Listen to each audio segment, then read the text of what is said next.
Hey everyone, this is Friedel Hagarajarev and I'm here with my recap review of Fellow Travelers Season number 1, Episode number 3, which is titled Hit Me. And the Tim and Hawk stuff that's happening in the flashbacks as well as the present timeline, I'm like, no, please don't. That relationship is messed up and it makes me sad that Tim just can't get over Hawks like that, and Hawks is still. We'll talk about it. So, the episode opens up with a quick flashback on the beach where it turns out that Hawks and Tim ended up going on a vacation. And then this scene transitions into the present, and we get to see Hawks looking at the picture that he took at the beach. And Tim actually has this entire board in his room. It's time for Tim's sister to leave. Hawks thanks her for dinner, and she just walks away because she is not a fan of Hawks showing up, especially at this time. And I'm like, hey, I get it. I wouldn't be happy either. Hawks is like, well, your sister doesn't like me, and Tim is like, well, it's understandable, right? Right? She has been looking after me, and she needs a break. And this is also where Hawks ends up telling Tim that he finally got his what he wanted about being posted somewhere in Europe, and that he and his wife and kids will be moving soon. And I'm like, Hawks, don't say that. Don't say that in front of Tim. But then again, I'm like, Tim, you brought this upon yourself. And Tim is of course disappointed because he dreamed of going off to Europe with Hawks himself, but things ended up happening differently. Tim ends up telling Hawks about his symptoms and the cancer that's happening and everything else and the lesions, and how he and his friends have been talking about who's gonna die first depending on the symptoms that they have. And that does a number on Hawks, and Hawks is like, can I use your washroom? And Tim is like, yeah, it's right there next to the kitchen. And I'm like, oh, he's gonna cry, right? This is too much for him. He is gonna cry. Because even though Hawks feels that he doesn't have any emotions, he does have emotions. And he just sits in the bathroom trying to compose himself. And again, he doesn't know why he's here really, and Tim doesn't even know why he's here. And they also both before he walked into the washroom, Tim actually asks Hawks, he's like, why the heck are you here? Are you looking for forgiveness or whatnot? And Hawks is like, I don't know, Tim. I really don't know why I'm here. Things with Lucy and Hawks have progressed, and this is where Lucy is like, well, we're gonna go and like see a concert, right? Even though Hawks isn't a fan of that particular concert, and Hawks is like, yeah, let's do that. Also, I'll be away next weekend, and Lucy's like, but we have to meet some people next weekend, and Hawks is like, well, it's business related, it's something that I can't really get out of, and Lucy understands that, and Lucy is like, okay. We cut to Hawks, Marcus over at the bar. Frankie comes in, and yeah, Frankie and Marcus have been hooking up, which is, yeah, I'm here for it. However, their relationship ends up getting into trouble a bit later. Marcus and Hawks continue to talk about the McCarthy stuff, and this is also where Marcus is like, well, have you seen Tim? And Hawks is like, well, if I remember correctly, Tim is the one who stormed out of my room, closing the door behind him, and no, I haven't seen him for like what, 3-4 weeks. And Marcus like, well, you also missed his birthday, okay? And he noticed. We get this entire scene where there's this closed door trial happening because McCarthy is trying to smoke out the communists, and they have this person on trial who's very emotional because he's been accused of being a communist, and he's emotional because his mom died, so he's crying. And Tim is back there pouring water for the people at the on the panel. Fox decides to meet Tim, and he's like, okay, we need to talk. And Tim is like, no, we really don't want to talk. We don't really have to talk because the way you made me write that letter, that was for Mary, that was way too much. That was one of the ugliest things I've ever done. And Hawk is like, well, it all worked out, right? We still have our jobs, we still have our statuses. And Tim is like, what do you want, Hawks? And Hawks is like, well, I want you to come with me for the weekend. I'm going on a trip, and I need you to come with me. I need you to get ready in 15 minutes and meet me outside. And Tim is like, really? 15 minutes? Hawks is like, yep, 15 minutes. Say that you're ill, that you can't continue your job right now, and you'll be back Monday. And I'm like, Tim, no, please don't say yes. But unfortunately, Tim is like, yeah, I'll come with you. Now, the situation with Marcus and Frankie is that even though they're hooking up and there are sparks between them, Marcus is, yeah, he has certain opinions about Frankie being in drag. So that's a hurdle that Marcus will need to overcome. And fortunately, he does, but it's kind of eventful adventure for him to get there. Hawks takes Tim to over to this beachy area, and he takes him to a bar. And then Hawks ends up eyeing this particular person, one of the bartenders. And I was like, wait, are these two gonna hook up while Tim is right there? But no, that doesn't happen. It turns out that this bartender is actually an informant, and he has some information for Hawks. Bartender takes Hawks to a guy living in room number 10. That this guy has the information that Hawks needs, and when they get in there, that guy has OD'd, and yeah, Hawks is like, okay, I need to fix this because I need the information. As far as McCarthy is concerned, the optics aren't great because even his secretary, one of the researchers, these two were real people. Like the woman that you see here, the researcher that he ends up marrying, she's real. You can read up on her, and she's like, you know what? The optics of three men going after communists and also going over the queer community, it just doesn't sit well because again, why the heck aren't any of you married? And McCarthy is like, yeah, the thought has I have thought about it, and I'll see what I can do. Because of information that Marcus shared, the guy on the right, his name is David, he is in trouble because he needs to be drafted, and of course the guy in the middle doesn't want that to happen, and apparently there are some queer vibes happening between these two, and I'm like, oh, okay.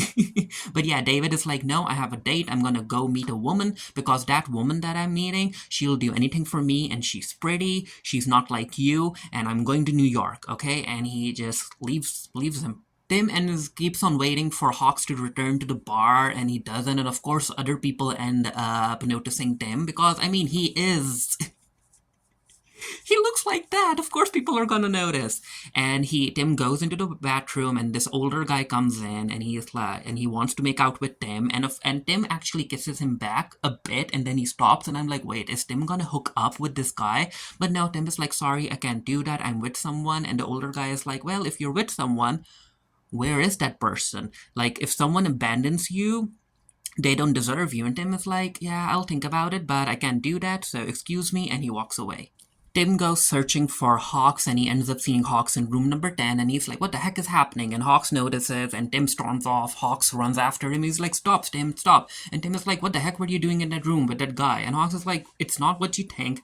It's just that that particular guy has some important information that I need. So I need to go and do my work. And Tim is like, but I want to be with you. You just can't abandon me, right? And Hawks is like, I'm not abandoning you. If you want to be with me, let's just go back in the room. And Tim is like, no, I want to be with you, no one else. And this is where Tim is like, we have never eaten together at a restaurant. Men eat together at a restaurant. I want to spend time with you. And House is like, okay, fine. I'll see what I can do. And then Tim is like, yeah, we can hang out, right? We can hang out here. You can say to people that I'm your cousin. And House is like, no, my nephew. And Tim is like, from the poor side of the family. House is like, of course. I'm like, no, this dynamic, no. Hawks ends up renting a room, and then his nephew comes in, aka Tim, and yeah, they hook up. Of course, Hawks decides to call his family. His daughter picks up, and he's like, hey, how are you? Is grandmother up? Tell grandmother that I called.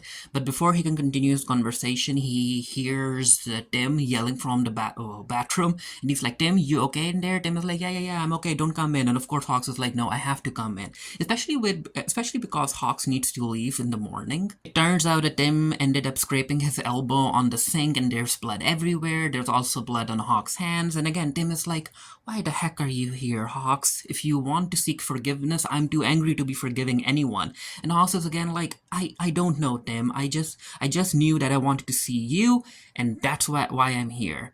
And yeah, Hawks ends up washing his hands, and Tim is like, no, you need an AIDS test. And Hawks is like, why? I don't have any scars or cuts on my hands. And Tim is like, no, it's not because of my blood that's on you. It's because of your lifestyle. You need to get checked, Hawks. because Frankie ended up inviting Marcus to a white people place, basically, for where she'll be performing. Marcus decides to come on over, and he is supposed to be on the guest list, but the guy going over the list, he's like, I can't really see you here, so if you can just wait. And I'm like, ooh, I can see where this is going. Tim and Hawks end up sharing dinner, and this is where Tim asks Hawks what he really wants in his life, and Hawks is like, I just want personal freedom. And Hawks is like, from everyone, which is basically like kind of a jab at Hawks not wanting to be committed to a single person. And Hawks doesn't necessarily answer. And he also talks about Senator Smith, and Tim brings up Lucy, and that kind of, yeah, Hawk doesn't appreciate that. At the table next to them, there's this couple who are being very lovey-dovey with each other. A song starts playing, a song that Tim knows the words to, and a drunk Tim ends up singing the words to the song, and everyone is in a very romantic mood, and the straight couple next to them ends up kissing, and that really hurts Tim because he can't be like that with Hawks in front of other people. And the song that he's singing, it's like very like, if you love me, then say it, and if you don't love me, then confess it, like that, just don't leave me hanging. And I'm like, oh damn, that's exactly what's happening. And he starts to tear up, and he just walks away. He kind of embarrasses Hawks, and he feels sorry about that in a later scene. The guy at the front of the door is still not letting Marcus in, and Marcus is like, yeah, I understand that. Even with the desegregation laws been passed, you guys are still not allowing black people into such establishments, and the excuse that you're using is that you're overbooked. Like, Marcus, like, I see what's happening here. And then Frankie comes out, and Frankie's like, hey, he's my guest, I'm gonna take him in. But then the bouncer doesn't even let her in, and he pushes Marcus away. Marcus is on the street, and Frankie tries to help him, and Marcus is like, no, I don't need your help. Especially with the bouncer basically calling both of them the F word. Marcus decides to go home, and Frankie is with him, and Marcus is like, you know what, Frankie, you need to cover up. You need to cover up before other people end up seeing you and hurting you. And he ends up giving his own coat to Frankie, and Frankie's like, yeah, I understand that, but Marcus, I can't just leave. I need to go back to the club. I need my things. I need you to come with me. And Marcus is like, no, I can't do that.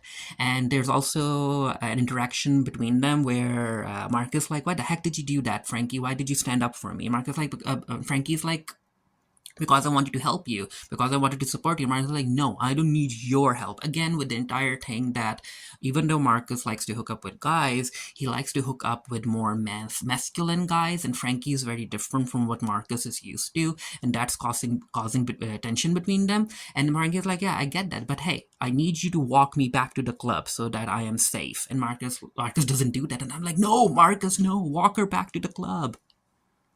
Or at least just stand nearby, keep an eye on her. Tim comes back to Hawks' room, and he apologizes. He's like, I'm sorry I embarrassed you. And Hawks is like, yeah, you can't hold your liquor. I can't have you keep on doing this. And again, Tim is like, I'm sorry. It's just that I'm an emotional person. And then he also is like, well, I am very different from the type of rough guys you hook up with, right? And Hawks is like, yup, that's it. You are very different. And this is where Tim brings up the older guy hitting on him at the bar, and how he could have gone home with him, but he didn't because he wants to be with Hawks. And Hawks, I think, kind of appreciates that or something. And this is where Tim is like, yup, I need to do something. He ends up standing in front of Hawks, and he's like, Hawks, hit me. Hawks is like, what? He's like, hit me. And Hawks hits him. He's like, again. Hawks hits him again. And then this brings Hawks back into his dominant side, where he wants to where he basically wants to dominate them. And he's like, you know what?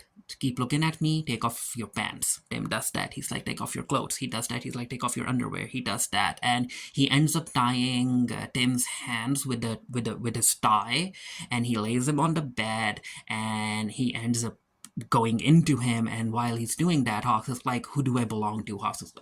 Tim is like, I belong to you, Mr. Hawks. Hawks is like, who do you belong to? Who do you belong to? He basically wants to tell Tim that he will be his always. And I'm like, no, what in the 50 Shades of Grey is happening? Like, no.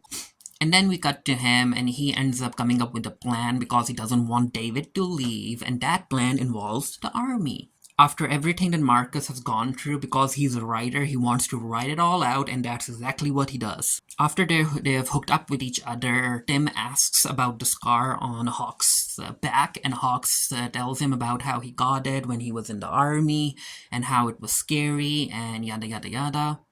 And then he mentions how Senator Smith ended up taking care of him, and that's why he likes Senator Smith, and that's why he ends up doing a lot of the stuff that Senator Smith tells him to do. And Tim is like, even the bad stuff, and Hawks is like, no, the necessary stuff. And he tells Tim that that Senator Smith is a good guy, just like Tim. Marcus decides to pay Frankie a visit, and she's okay. I was like, did she get hurt or any bruises on the face? But no, she's okay. And Marcus like, hey, I wrote something after because of what happened with us last night, and I need your opinion on it. And Frankie reads it, and Frankie's like, well, it's all good, but where the heck am I? I was involved in this too. And Marcus like, you know what, Frankie, you need to understand that's a battle that I can't win right now, but I'm going to do what I can do, especially when it comes to my perspective as a black man living here. And Frankie kind of understands that, but Frankie is also like, well, what the heck is happening between us? People don't really see me, right? People have never seen me. And Marcus like, don't say that. I'm here, right? I see you. And then they both end up kissing, and I'm like, yeah, compared to Hawks and Tim's relationship, this is way healthy.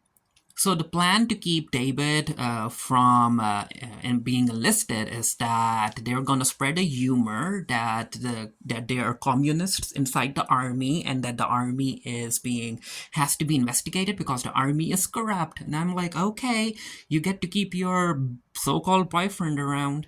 So the guy that Hawks need information from, he's okay now. He can talk, and then he ends up telling Hawks how he interacted with Senator McCarthy, and then they were both drunk, and then Senator McCarthy ended up sexually assaulting him, and he's not proud of it. And he also has proof because Senator McCarthy wanted to keep him close, and Hawks is like, "Can you give me all of that proof?" And he's like, "Yeah, I can if you have money to pay me." And of course, Hawks has money to pay him, and he takes the proof from the guy.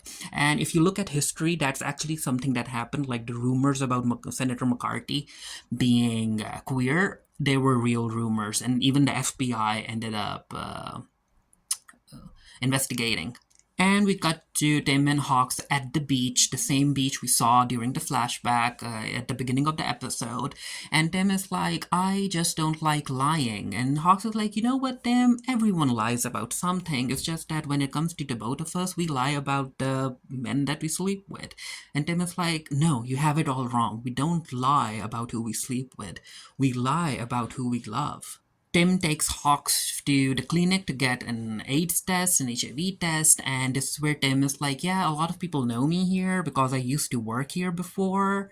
And he's like, Hawks, you have to do this. And as these two are talking, Hawks brings up basically staying around for a week or two, because I guess that's the kind of time that Tim has, that Hawks will be staying for a week or two, and he'll be looking after Tim, and also his sister can get a break. And Tim is like, you don't have to do that, Hawks. You really don't. And Hawks is like, you know what?